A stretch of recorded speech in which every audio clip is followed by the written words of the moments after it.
A day in a life as a private teacher, living alone, independently. So, ayun, nauna pang mag-set up yung camera ko, kaysa bumangon. So, ayun, unat-unat muna tayo, tapos maya-maya niyan, mapapabalikwas na, tapos tulala. So, ganyan po talaga yung itsura ni Teacher Ann. So, ayun po, bumangon na din, at magagayak na yan. So, yeah, coffee a day, charot. So, ayun, iinom muna tayo ng kape, pampagana.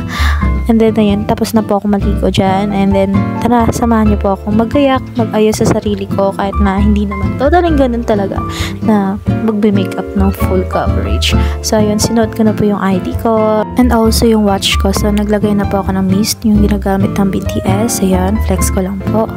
And so, ayun, maglalagay na ako ng lip balm para hindi manuyot yung labi natin. So, ayun, naglagay na ako sa kilay ko. And yun, nagpo-promote pa nga ng foundation ng sa Sasa Lady. So, ayun, tamang kilay-kilay muna after natin maglagay ng lip balm. And after nun, naglagay na din tayo ng liquid natin na blush on. So, ayun, tamang punas-punas lang. So, ang hirap pala mag-vlog, no? Kasi kailangan mo isipin kung ano mga sasabihin mo. So, ayun, inaayos ko na yung sarili ko. And nalaglag pa nga yung lipstick. So, yun pala na lipstick ay bigay po sa akin ng step-tita ko. So, yun. Tita po talaga ng half-sister ko. So, parang tinatawag ko siya step-tita. So, thank you po sa pagbigay ng lipstick. And then, yun. Okay na. At aalis na tayo sa bahay po. So, yun. Outfit check. So, ayan. Huwag nyo na i-mind yung mga nakasampay. So, ayan. Tamang abang na po tayo ng tricycle. And then, boom, nasa tricycle tayo. So, ayun po, pabiyahin na ako niyan papuntang school. Huwag nyo na iman yung pa ako dyan. So, ayan, kilay is life. So, yun, sige, kalma. Kaya mo yan mag-video kahit na sobrang gulo na sa biyahe. So, ayun, madadaanan po pala natin yung terminal pag pupunta ko niya rin na Manila and so on. So, sa FBR po yan, sa Narsagaray.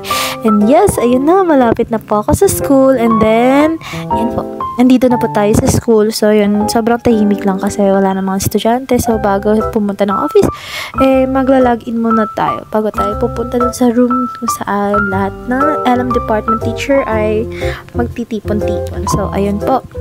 Arat na. So, yan po yung mga kasama ko for today's video. And, ayun.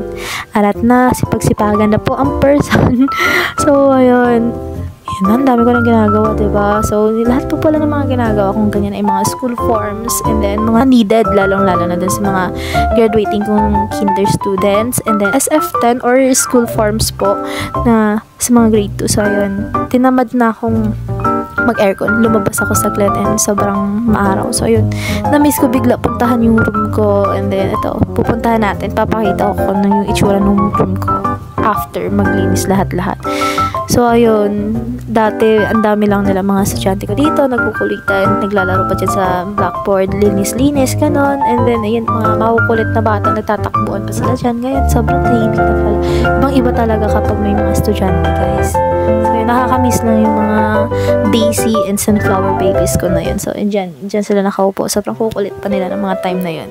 So, ayun, after kong matignan yung dati kong room, arat na, lalabas na tayo. So, ayun, uwian na. So, yun, sobrang busy nila magchika-chika dyan sila Ma'am Joanne, Ma'am Daisy, ni Ma'am Sarah, Ma'am Princess. So, yun, pabiyahin na po ako kasi pupunta ako sa may Pandayan kasi may bibilhin po. So, ayun, tamang biyahe muna and here we go. Andito na tayo. So, punas-punas lang muna tayo ng pawis natin dyan kahit na sobrang haggard na.